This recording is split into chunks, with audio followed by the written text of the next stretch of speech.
Good evening, everybody. We're going to start the Village Board meeting of October 12th, 2021. Please join me in the Pledge of Allegiance. Pledge allegiance to the flag of the United States of America and to the republic for which it stands, one nation, under God, indivisible, with liberty and justice for all.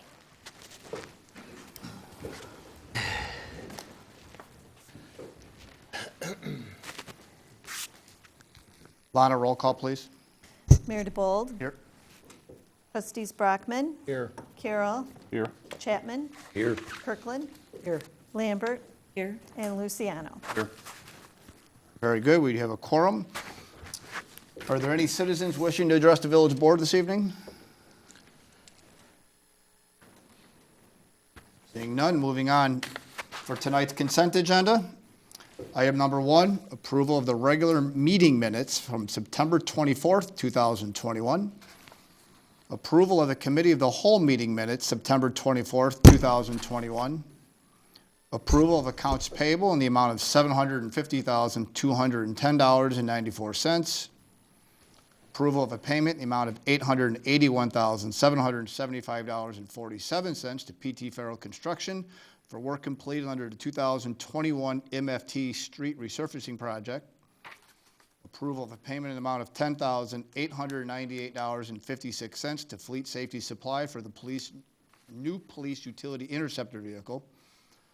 Approval of a payment in the amount of $14,802.86 to Tria Architecture for the Public Works Facility.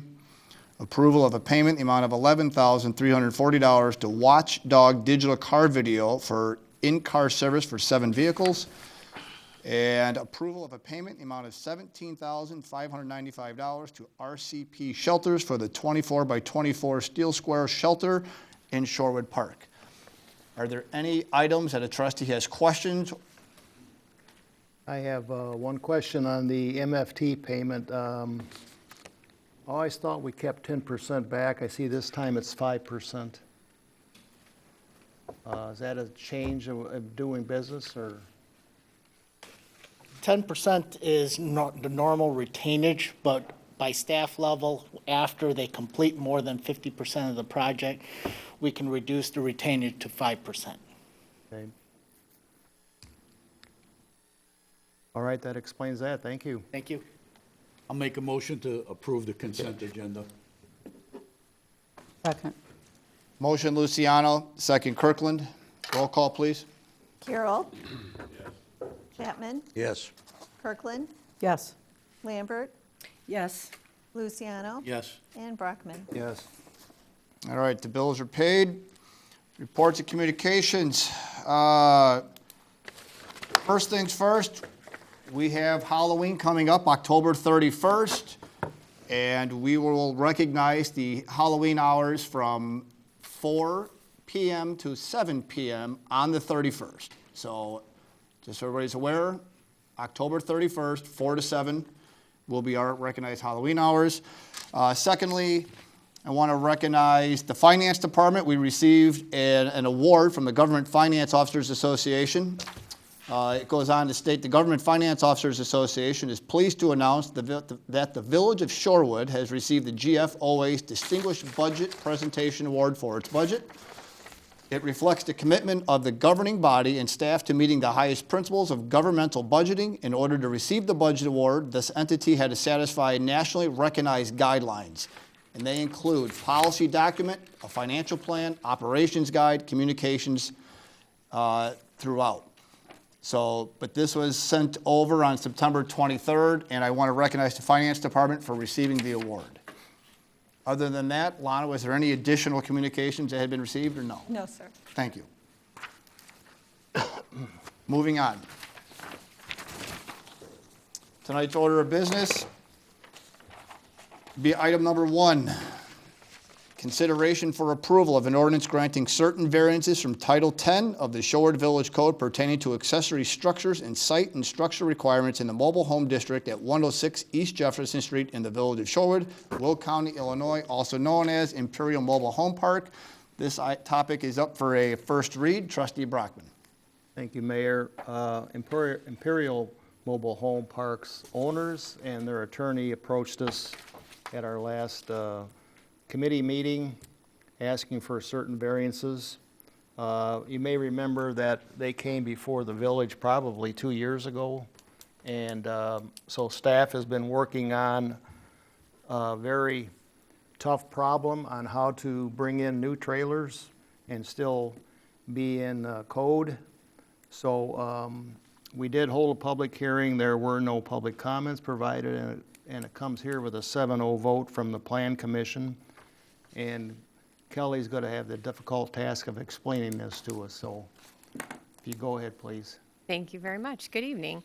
So as Trustee Brockman mentioned, this is for a request for variances from the zoning ordinance in order to permit the replacement of mobile home units and to continue the operation of the only mobile home park that we have in the village. It has been operating for 50 years. So the park was constructed in the 1960s. This was before being annexed to the village and before the village had any regulations for mobile home parks. There were 178 mobile home lots that were proposed, but the site can now accommodate 181 mobile home units. The zoning is mobile home park district where the use is permitted. And unfortunately, permits cannot be issued because the park was designed and constructed prior to the village having ordinances, and therefore it wasn't designed and constructed in accordance with those. So as Trustee Brockman indicated, this has been an interesting task to try and figure out how we can achieve both the village's goals as well as the owner's needs. And so as we look at that, we did approach this project trying to accommodate kind of both of those ideas. In terms of the request of the owner, they really want to be able to replace units that are dilapidated or, bring in new mobile home units.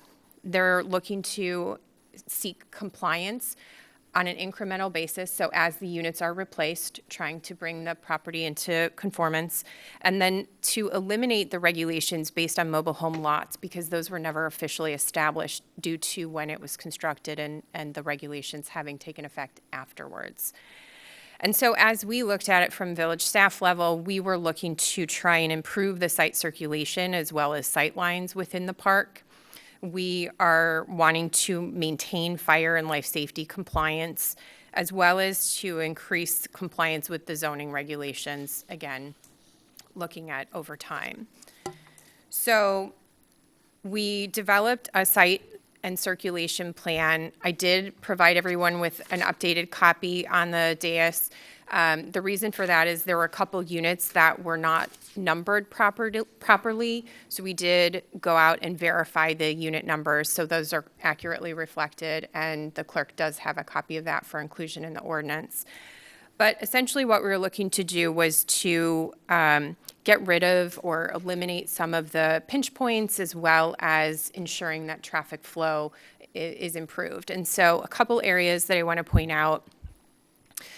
This area up here along the northern property line, there is a unit that encroaches into the private drive. So in order to eliminate that or minimize that, the park owner has already put one-way traffic or one-way signs up so that it restricts the flow of traffic and minimizes any impact there. They've also incorporated one-way traffic down here where there is a connection. We're looking to improve that by getting rid of the current dead ends that exist here and providing, in the long term, a connection that will basically create a block. The other thing we're looking to do is to get rid of these pinch points where the private drive narrows a bit, and so those are in these two locations here. So the proposal would be that when those units are to be replaced, then the private drive would be expanded as part of those replaced units. One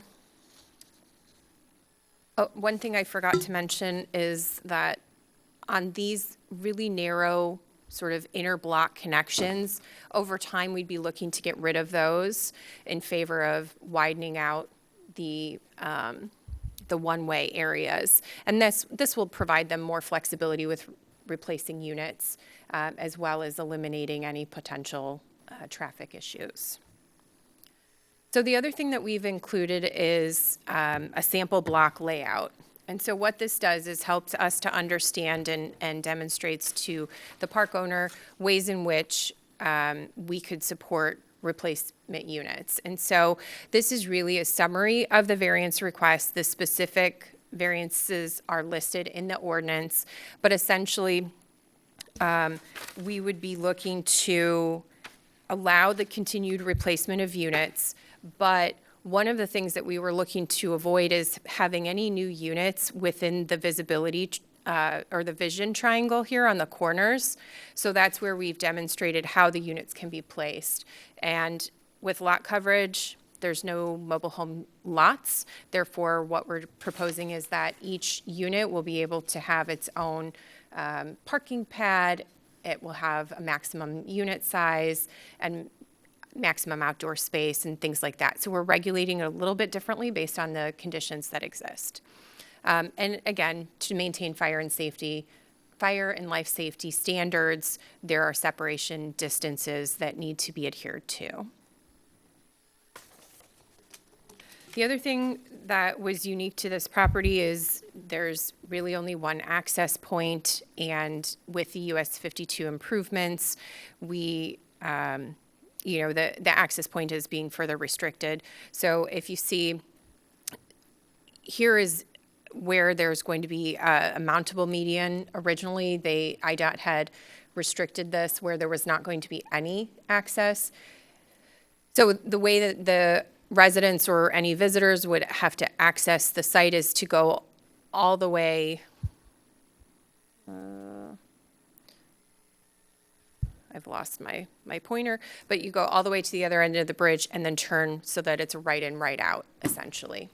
So the other thing I wanted to point out here is that Unit 53, which is this unit here, is likely going to be acquired as part of the IDOT improvements because they will be taking some of the right-of-way of the mobile home park. As part of that, the village is not going to allow, or staff would recommend not to allow that unit to be replaced. That way they could meet their park setbacks from the roadway as well as provide some additional landscaping and buffering from the street.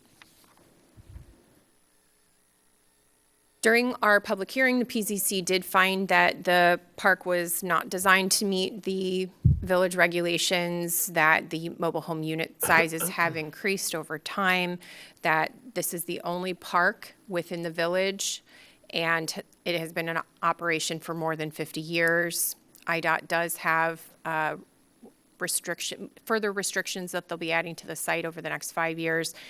And then if they were to fully comply with the regulations, that it would result in a loss of approximately 25% of the units out there.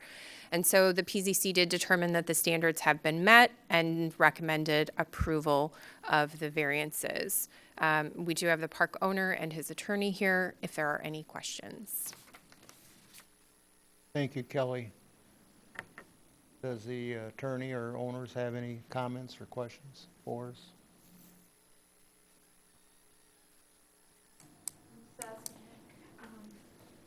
And I just really wanted to thank the staff for their amazing efforts and Mr. Silverman for working through this so diligently with us. And again, if there are any questions or clarifications you need, Mr. Sobiewski is here and would be happy to answer your questions. Other than that, I think it's pretty clear what we're trying to do.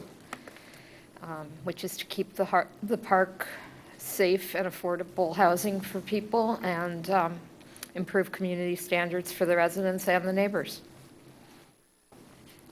I got a question. When Route 52 is widened, is that going to drastically impact your ability to move units in or out? I don't think to move units in or out. I think the big question is going to be how it affects residents' ability to access the park, which unfortunately, I don't think anyone except IDOT is going to be able to respond to. There is, Kelly mentioned, the one unit, Unit 53, that we expect IDOT will take the land or part of the land that it's on. Other than that, it shouldn't change the current configuration. Is that lot, that trailer, is that leased or owned? Jim, do you know? Either way, it'll have to go through an eminent domain process, and if it is owned, the owner should be compensated.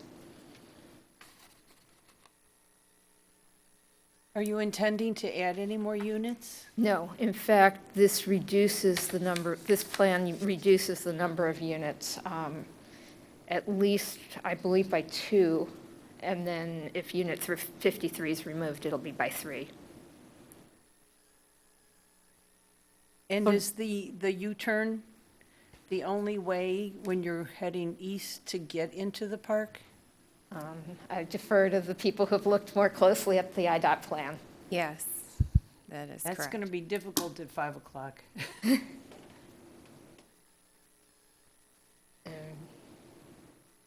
So Kelly, just for clarification, then going forward, once this is approved, they won't have to come back every time they want to move a mobile home in or out, and this will go with the property if it should change hands or whatever. This is set in stone now for both parties, right? That is If it's correct. approved. If Okay. approved, then the variance will run with the land, not with the owner. And it will allow them to replace units, provided that they meet all of the variances that we have put forth and the standards that are included. Because there are a number of conditions, and as Ruth had mentioned, one of those conditions is that they cannot exceed a certain number of units. And there's, compliance with other regulations that's still required, such as parking and the dimensions of that. And so there are many standards that will remain, but we wanted to be clear about what the conditions of the sort of flexible regulations would be. And it would still require a building code permit, so that. Right, yes, right. Life, health, safety is going to be met, as well as the basic zoning. Kelly, when this is approved, all the setbacks and all the different spaces and size of units, all they have to do is come in for a permit to do it, but that's permitted on all the lots then, is that correct? Trustee Luciano, I'm not sure I understand your question. We're changing setbacks, we're changing size of trailers, we're adding patio sizes and different things. So once this is approved, that's approved for the whole property. That is correct. So they don't have to come back other than saying they're gonna put a new trailer on that lot at that size. So we're approving all that. And the question I have is, being the case, if we're allowing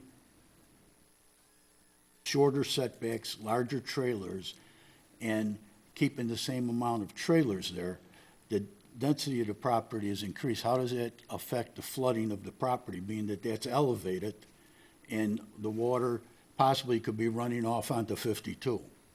So we did talk about the stormwater management, and what we determined is that really there's going to be a net zero impact. And the reason for that is because there's already units that are in there. They're not adding new units, meaning that the park was designed or has the capacity for 181 units. And so over time, once Unit 53 is removed, it will not be allowed to be replaced, so they would have then a maximum of 180 units. And so in the end, it's basically an exchange of 1-for-1 is how we're looking at it from a I stormwater understand that. management. My question is this: if we're replacing a 20 by 40 foot trailer, or not a 20, whatever the size is, and almost doubling that amount, it could be the same units, but we're taking up more space. It's really But because that's of what it this, said in here, the size. right, Do you so, want to come up and address them on this? I'm confused on it, that's why I'm asking, because if you're using bigger trailers than what they have, They're essentially, and Jim can speak a little bit more to this, but they're essentially saying that they can only fit a certain size trailer, and it likely will have to be a smaller trailer in order to fit. My point about the fact that their trailers are typically larger, they're not double the size from when the park was originally designed. And if I may, one of the goals of the variance is, even though there are not designated platted lots on this property, as units come out, they're going to be shifted so that the spacing between the units is more uniform and more appropriate. So where you may change the size of the unit, you're also going to be adjusting its location. Yeah, and you're not gonna be bringing in a house that's larger that's there now. You're gonna bring in something that's maybe a little narrower and shorter, in fact, just to accommodate the setback requirements. Houses aren't gonna be bigger. So what you're saying is that the trailers or the houses you bring in are gonna be smaller or the same size of what you already have? Exactly, not bigger. There's no room for anything bigger. I was under the impression that you were bringing in bigger trailers. No. That's why we were No, looking no, for bigger not at all. setbacks or No, shorter No, setbacks. not at all. No, the shorter setbacks accommodate, acknowledge the existing conditions for the most part. They were just, what's written in the code is much, much larger. That's fine. And I just had one more question. It had to do with probably Kelly can answer this. It has to do with relevant master plans. It's saying that this is not consistent with our core area plans and our TIF plans, our future land use plans. So how can, if something comes up that we're going to do something in TIF or something like that, is there an out for removing this condition? Well, so if this property were to redevelop, then it would need to redevelop in conformance with our plans and our current planning efforts. Right now, this is a request to be able to maintain the existing park. And so it's not necessarily consistent with our plans because our plans would be, based on our core area plan, it calls for this to be multifamily as well as commercial. I'm just reading what it says here, that it's not consistent. And what you have here, relevant master plan, the line says the current mobile home land use was established prior to the adoption of both of these plans. The request is not consistent with future land use plans or TIF core area plans, but if approved, would permit the replacement of units in order to continue the current level of operation of the mobile park. Right. So it's not consistent, but So it's not a redevelopment. So typically redevelopments are evaluated against the current plans. And so we evaluate the master plan efforts for all of our projects. Our master plan or our core area plan calls for a redevelopment of this area. But in order to be able to continue operation of this park, the owner has requested these variances in order to continue the current use. If it were to change uses, then we would expect that it be consistent with our future land use plan. thank you. Any other questions from the board? I have one. Is that separation on the median from IDOT a sure thing? Or they guarantee that they're gonna have that opening in there? And what if Not a they true change their opening. mind? It's going to be staked for emergency use only. It's not, that gap you see there with the bottom arrow, Yeah. that won't be there for normal use for people to turn from eastbound to left, north into there. People have to turn, right turn only from westbound in there only. IDOT's declared that. We've made commentary about that, and they've offered no relief. IDOT did the same thing over on Route 59. They closed off another entrance that the mobile home park had over there also some years ago. But, one of the things that we all talked about as staff as we went through this was, what goals that we were trying to accomplish. One was to get some of the streets widened in those pinch points, and that's why you see in this provisions that as certain of the units are removed, that they have to get moved and the streets get widened so that, there's better circulation through there.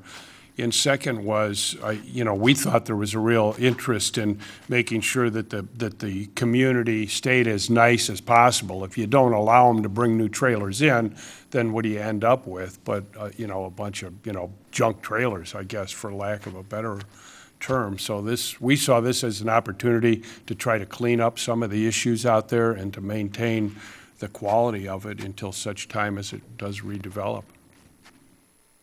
So that opening is, even though it's emergency, is a sure thing then from IDOT? They've agreed to that? That will be there, it'll be staked for emergency vehicles to use if we have to. Okay. Okay, with that, I'll make a motion for approval of an ordinance granting certain variances from Title 10 of the Shorewood Village Code pertaining to accessory structures and site and structure requirements in the mobile home park district at 106 East Jefferson Street in the village of Shorewood, and like to waive the second read. Second. Motion Brockman, second Lambert. Roll call, please. Chapman? Yes. Kirkland? Lambert? Yes. Luciano? Yes. Brockman? Yes. And Carroll. Yes. Motion carries. Order of business item number 2, consideration for approval of an ordinance amending Title 11 of the Shorewood Village Code regarding subdivision and development regulations. This is also a first read. Trustee Brockman. Thank you again, Mayor. We looked at this rather large document at our last planning and zoning meeting. A lot of housekeeping items were in here, and Kelly, if you're ready, we could use an explanation on this one as well. Certainly, thank you. As Trustee Brockman mentioned, most of this is really housekeeping. We took a look at our code. This applies to subdivision and developments within both within our municipal boundaries, but also within our planning jurisdiction, which is 1.5 miles from our jurisdictional boundaries. So what we did was we took a look at some definitions that were maybe missing or that needed some revision. We also referenced the role of the zoning officer, which is in our zoning ordinance, but wasn't reflected as much in this title, so we wanted to make sure that that was referenced appropriately. We did update our process and procedure based on current practice and cleaned up that language. We replaced any duplicative language with references, so we didn't have multiple places in the code with the same content. Because we are so close to Kendall County and Seward Township, we made sure that those references were in there as well, because there was only references to Will County and Troy Township. And then we also updated our financial surety requirements to be consistent with state law. So PCC did unanimously recommend approval, but I'm happy to answer any questions you have. I failed to mention it comes here with a 7-0 vote from the Plan Commission. Any questions on the subject at all? If seeing none, make a motion to approve an ordinance amending Title 11 of the Shorewood Village Code regarding subdivision and development regulations and waive the second read. Second. Motion Brockman, second Chapman. Roll call, please. Kirkland? Yes. Lambert? Yes. Luciano? Yes. Brockman? Carroll? Yes. And Chapman. Yes. Motion carries.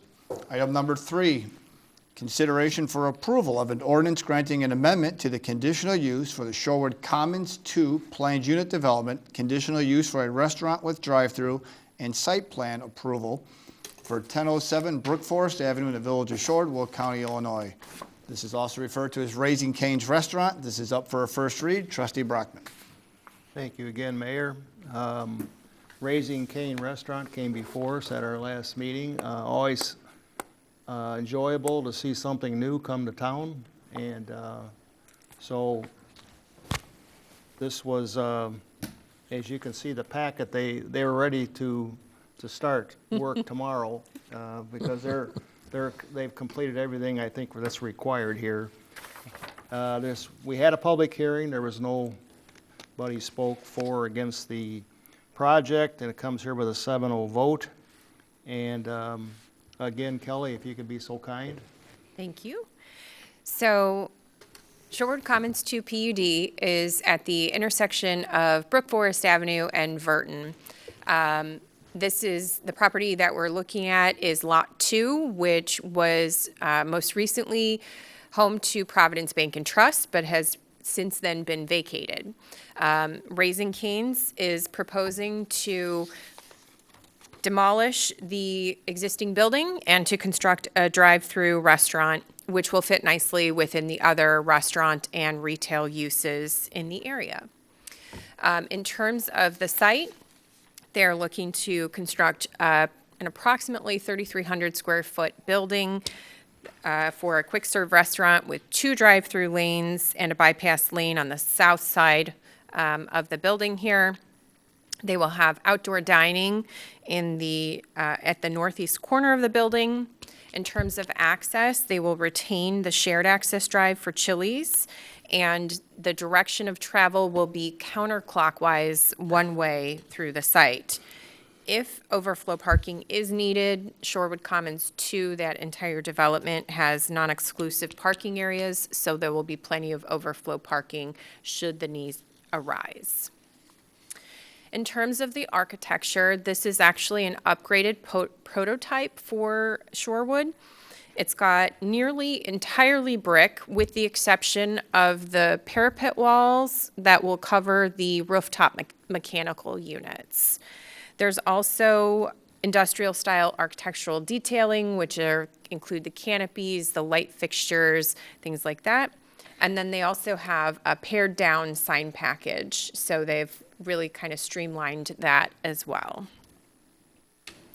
In terms of the Pcc findings, they did determine that the request met the standards and recommended approval. I do also want to note that the Shorewood Commons 2 Business Association also reviewed the proposal, and they approved it from an architectural design standpoint and had no further comments that they provided to the village. We do have the project engineer here, should there be any questions from the board. Anybody from the board have any questions or comments? I guess we didn't determine when you were planning on starting. I can answer that they're in for permit, so. I guess that means pretty soon. I'll see if Tom has a. Thanks for having us. Construction is currently scheduled to start, I believe, mid-March. We did submit for building permit, I believe, this past week, and the engineering review has been ongoing, and we're right at the finish line there. So as soon as the winter goes through here, we're looking to start construction. Okay, thank you. And then How how long long does will it it take take? until you're open? Oh, sorry. That's what I was gonna ask. I'm asking for my family because they love this place. So they Good want to to hear. know. I believe the construction schedule is roughly 6 to 9 months. So I think it's scheduled for late 2022. Thank you. Does the existing building get tore down during the winter, or does that also wait until March? I believe it would happen right around that same period in March.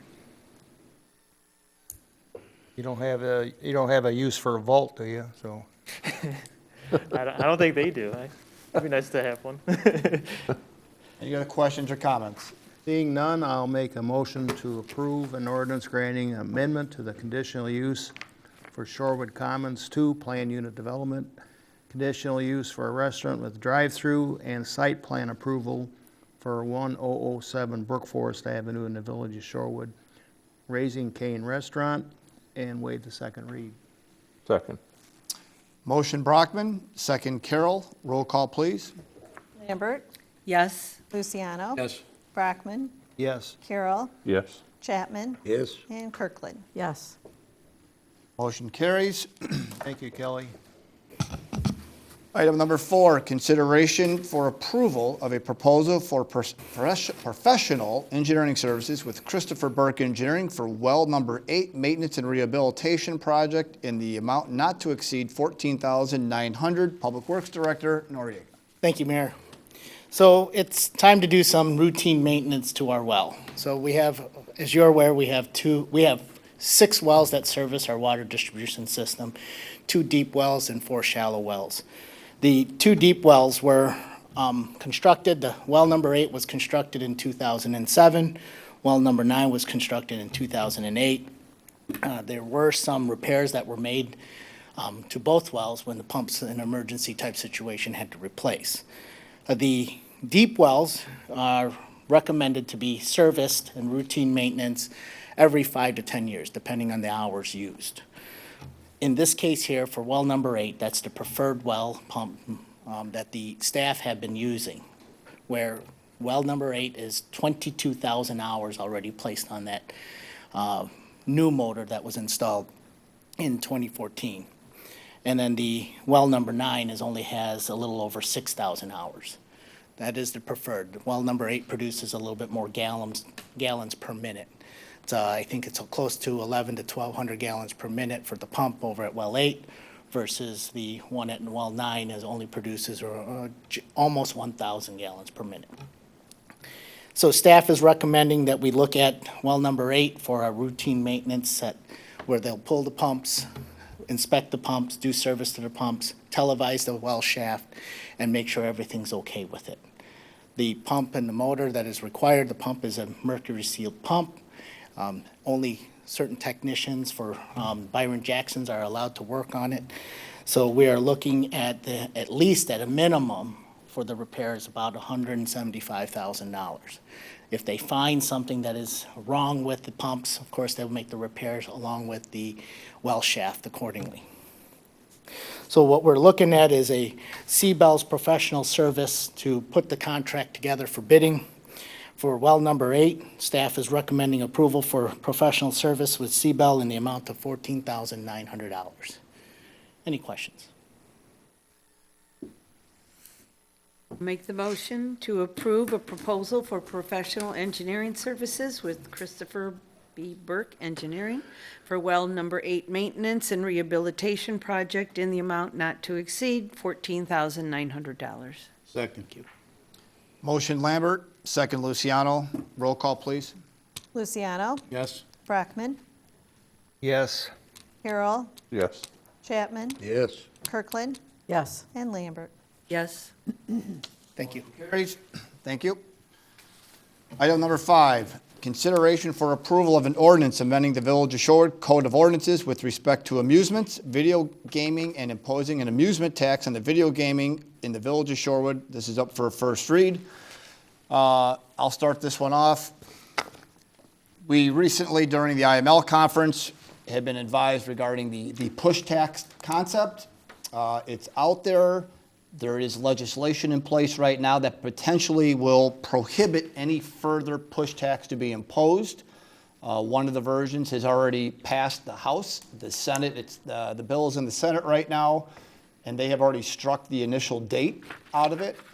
So it is up for potential in the veto session. Simply put, this is a push tax, meaning as a player sits at a video gaming terminal, they are charged 1 penny per push. There would be no impact to the businesses. There is no impact to the residents. It is strictly applied to the player using the machine. The gaming operator becomes the tax collector on it and remits the payment to the village. We would have a form situated. It would be due on the 15th of the month, and it follows the documentation that is submitted to the state of Illinois regarding the amount of pushes. Just to give everybody a quick reference, if you look at August, the amount of money that was played in the month of August in the 7 establishments we have was $1.5 million was played through the 7 locations. And so, you know, there's things happening even locally, you know, and again, it's only a penny. So if somebody sits there for 100 times, it's only $1. But it can be helped to cover some of from sewer and water expenses to police to water. It rolls into the general fund. But this was something that we learned about and wanted to at least bring it forward and have some discussion and see where it goes. So say they put $1 in, do they get 99 cents back? Is that, However, you'd have to put it be $1 because it's on the player. And then the machine holds it, and the machine operator at the end of the month, they see the count, that's how many times it was played, and they receive it and they return it on a form provided by the village. And that receipt of, like I said, they act as the tax collector. Okay. Could this be put in place without us being home rule? Status.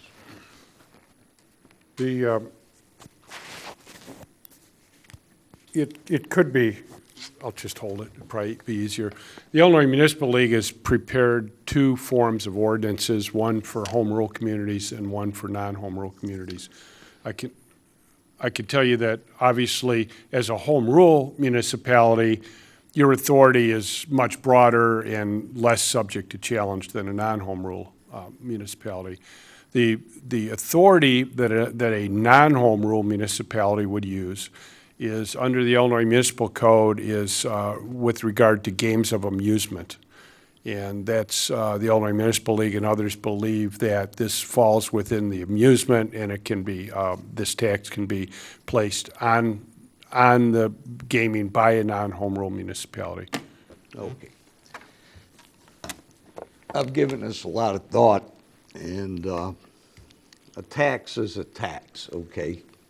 You can hide it, whatever way you want. You can say, well, a nickel on a gallon, and then, well, we'll hire another police officer, okay? When we brought home rule into this village, which was a difficult thing to do to begin with, I'm going to be conservative. I talked to at least 1,000 residents. They accused government of everything. But their big concern was you're going to raise taxes with this power. Okay? Now taxes are sales tax, taxes are fees, and things like that. So this is, everybody can say, let's put a nickel on a gallon of alcohol. If you don't drink, well, that's great. It's a tax. You can put a tax on, we could go back to the vehicle stickers. Okay? I mean, the staff and the rest of the board's going to have to prove to me what the need is. Now, you can say, well, we'll put it in a general fund and we'll use it for roads and things like that. No. Somebody's got to tell me that we're not able to pay the bills next month, or we're not able to pay the bills for the year. I know differently, okay? I know that we're in pretty good shape and that we can pay the bills.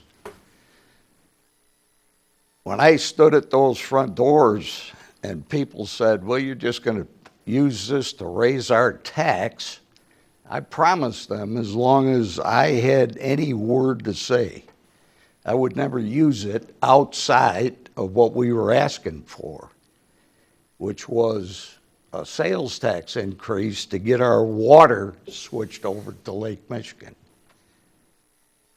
And whatever was left was going to go into the roads. Whatever was left out of that was going to be a rebate to them to offset the additional sales tax.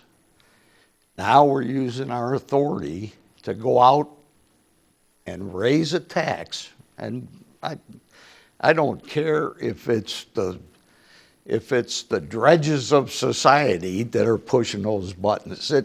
It's regular people. I know a lot of people that are pushing those buttons. It's a tax. And I promised the people that I wouldn't vote for it. Now, this is a different board. You're not under that obligation that I was. So I will tell you that if it comes to a vote, my vote's no. Without a doubt, that was a concern, and we recognize that through some discussions. But knowing that like I said, this does not impact the business owners, nor does this impact all the residents. It only impacts those that are using the machines. Residents, Some, some residents. but it's not impacting all 18,000 residents. So it's, Absolutely true, yeah. Dave, could you clarify one point, because I want to make sure this is very well understood by everybody. This has nothing to do with us being home rule. We could not be home rule and still have this. Well, in the preamble of the ordinance, we cite two authorities for our ability to do this. One of those authorities is home rule. The other one is through the municipal code with the amusement tax. Look, there could be challenges, and there are challenges to these types of ordinances already.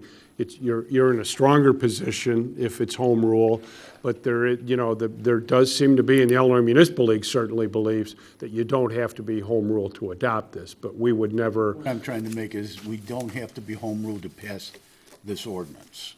It'd be better if we were, but we don't have to It's be. better if we are, and the Municipal League certainly has the opinion that you don't have to be, because they've drafted a model ordinance for that. But we would never, Trustee Luciano, we would never leave an authority on the table, right? In case we get challenged, we would want to, you put forth as much authority as you can. No, I just want to clarify the point that we didn't have to be home rule to do this.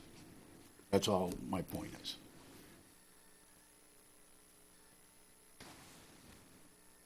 like I said, I just wanted to bring it forth. If it doesn't go anywhere, it doesn't go anywhere, that's fine. But I wanted to at least bring it forth. There is something there. Just, again, we have different projects and whatnot. I understand Trustee Chapman said, it's not always about making sure we're struggling to pay bills, but I also want to make certain that we're always looking out for the village as a whole. I'll make a motion to approve an ordinance amending the Village of Shorewood Code of Ordinances with respect to amusements, video gaming, and imposing an amusement tax on video gaming in Shorewood, in the Village of Shorewood, waive the second reading. Second. We have a motion by Trustee Luciano. We have a second by Trustee Carroll. Yeah, just one more before you take the vote. This again is a tax and spend, okay? It's typical politicians that just want to do a money grab and get a hold of some money that they don't need at this moment. And I hope the people out there understand that, because Shorewood's been very good about not doing that. Not just raising taxes. We've always had a reason that we attach to that. So tonight will be the first time, if you pass that Shorewood has raised a tax on its people, regardless on who they are. Okay, because eventually somebody's going to end up paying this, okay? And that's all I'm going to say, okay? I just want to make a point about the taxes, because it's like anything else we do here. Did we get a tax when we passed the cannabis? Did we get a tax when we passed the video gaming? It's all taxes. Did we have a reason to use that money for something? This is a tax that is available to the village through video gaming. It's a sin tax. It's not on any individual in town unless you're playing the thing. It's no different than if you went to the casino and played. They're going to get imposed the same tax. So I'm not looking at it as we're raising taxes on the people in Shorewood. But there's ways we raise taxes other than this. This is just another means for revenue. And I know you're very familiar with the financial position of the village, but we've got an awful lot of expenses coming up down the line, and this certainly could help. That's all. All right, we had a motion and a second. Let's do a roll call, please. Brockman, No. Carroll, Yes. Chapman, No. Kirkland, Yes. Lambert, Yes. Luciano, Yes. Motion carries. Business item number 6. Consideration for approval of the reappointment of the Citizens Advisory Committee members for 2-year terms. These members are Kim Anderson, Michael Pcc, Art Martin, Jason Nicholson, Eric Evans, Scott Selfridge, Dave Blaskey, Caitlin Soonmaker, Judith Mahan, Sarah Slater, Dawn Demani, Maureen Rollardi, Debbie Kilhafner, Christy Zoom, Mark Konya. I hope I pronounced anybody's names appropriately. So these are all reappointments to the Citizens Advisory Committee for 2-year terms. Just to add on to that, these are appointments to the voting and alternate members. We have 40 members in the Citizens Advisory Committee. These are the voting and alternate members that we, in the ordinance, we designated so we could meet the Open Meetings Act and get quorums at most of the meetings. So I'll make the motion, move the motion that you just said. I'm not going to try to read all the names over. I'll second. Motion Luciano, second Carol, roll call, please. Carol, Yes. Chapman, Yes. Kirkland, Lambert, Yes. Luciano, Yes. and Brockman. Yes. And by all means, I apologize for butchering up some of the names. I was trying to practice them beforehand, so I do apologize if I misspoke on any names. Moving into reports, building. No report, Mayor. Thank you. Community development. No report, Mayor. Thank you. Finance. Thank you. Parks.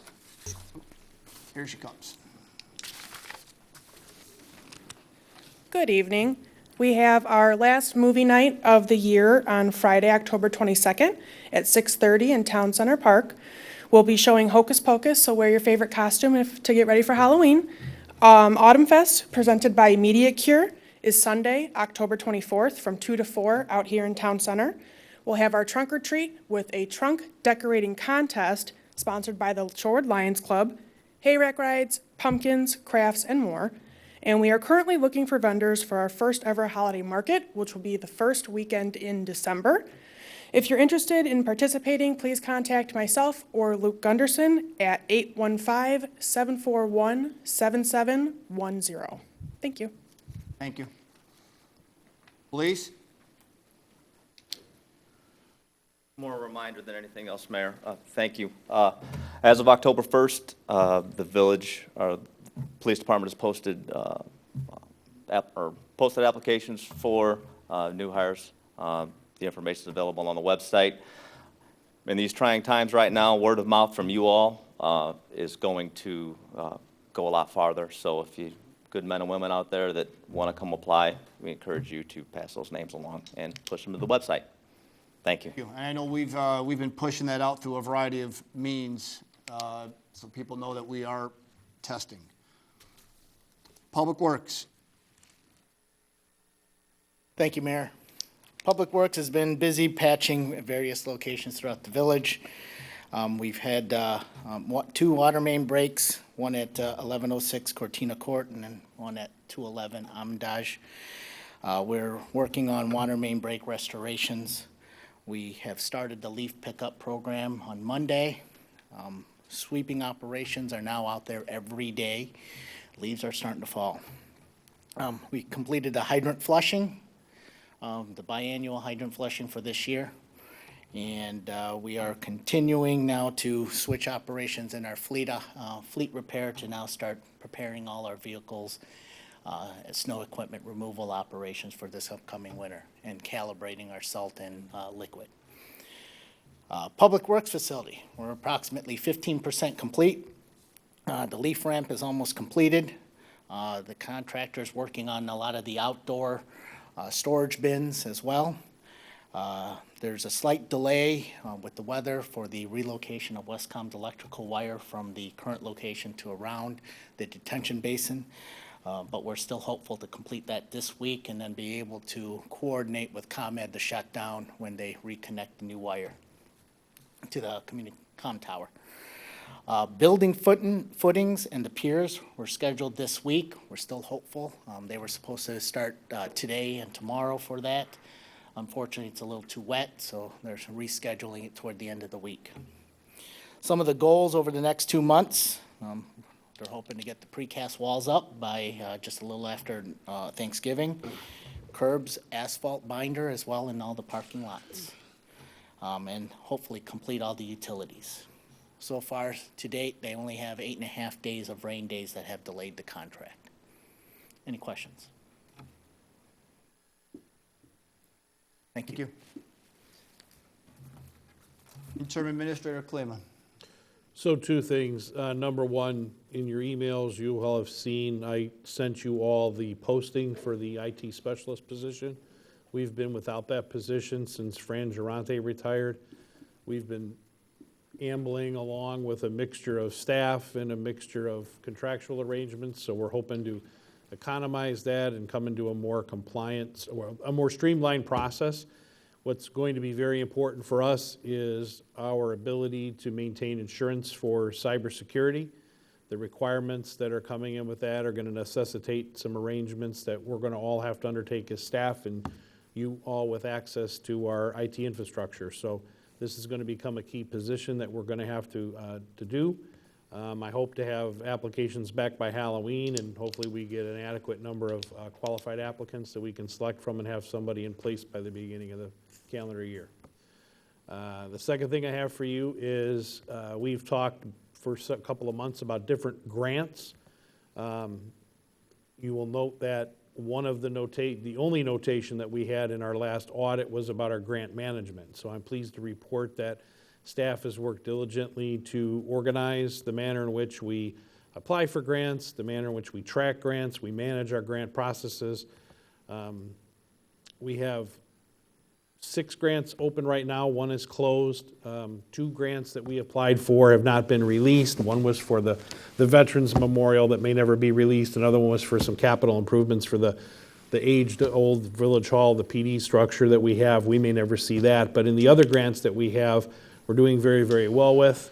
One of the grants that we applied for sewer and water refurbishment has been awarded. We received roughly $702,000 out of that grant money.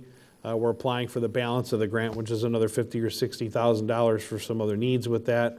Some paperwork to be done. We have some paperwork in for the light interchange at Black Road and Shorewood Drive. We expect that to go well. We've already talked about the land acquisition grant. We should have something for you on that at the next meeting that I think you guys will find very favorable. So we've improved greatly, and we're pleased to report that we're able to capture this money and utilize it in ways that are beneficial to all the village. Questions for the administrator? Thank you. Trustee comments, Trustee Brockman. Thank you, Mayor. Next planning and zoning meeting will be November 3rd, too early for agenda. At our last meeting, Debbie Olson announced her retirement after 18 years. So in 2 months, we've lost 40 years of experience. So we filled Jim's position with Mike Sales at the last meeting here, and then so we'd be looking for somebody else to fill Debbie's shoes if we could. Went to Chicago a week ago Monday to see the 8th largest treatment facility in the world. We were very graciously greeted by Mayor Lightfoot while we were there, and very impressive to say the least. So if when we're ready for Chicago water, it looks like they'll be ready for us. So very impressive. And that's my report. Thank you. Thank you. Trustee Carroll. Comment. Trustee Chapman. Yeah, I'd just like to make a request that the item I brought up a couple of months ago about the inspection report that never did get signed off, and the item is still out there. If we would put that on the COW meeting for a board discussion. You can do that. Okay.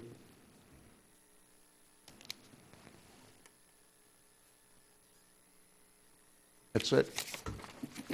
Thank you. Trustee Kirkland. Thank you. I just wanted to piggyback on the Parks report that Katie gave for, just a shout out for our local craft vendors. I see all the time, people have craft shows in their homes or whatever. So we know there's a lot of people in town that have the capability to create some awesome stuff. So I'm hoping that they will step forward and be a part of this Christmas market, because we're just getting started, and I think it's going to get bigger and better every year. So just to throw out that phone number again for Luke and Katie, it's 815-741-7110. That's all I have. Thank you. Trustee Lambert. I just have one thing. Before I came here, the Shorewood Hugs, which I'm a member of, we teamed up with Terry Darcy, and we were able to give a single mom a car. Wow. Wonderful. So it was pretty exciting, and she was very grateful. It was a really nice event, and so now we're on to collecting more money for other things. Good to see organizations in the community looking out for each other. Thank you. Trustee Luciano. I'd just like to mention that the October 28th Citizens Advisory Committee meeting has been canceled, and that we're going to reschedule it as a special meeting on November 4th. And again, as always, if anyone's interested in getting involved, they can contact myself or any of the members on the village websites. Our email addresses are all there. That's all I have. Thank you. Thank you. And lastly, real quick, we had our Oktoberfest a little while back. Just a quick little recap. It was one of our biggest turnouts that we've had, and I want to make sure we say thank you to staff, Public Works, the police department, trustees that were out there. It was a very well-off event, and I know there's a lot of time and dedication that goes into that. A lot of people volunteer their time as well, so I just want to say thank you.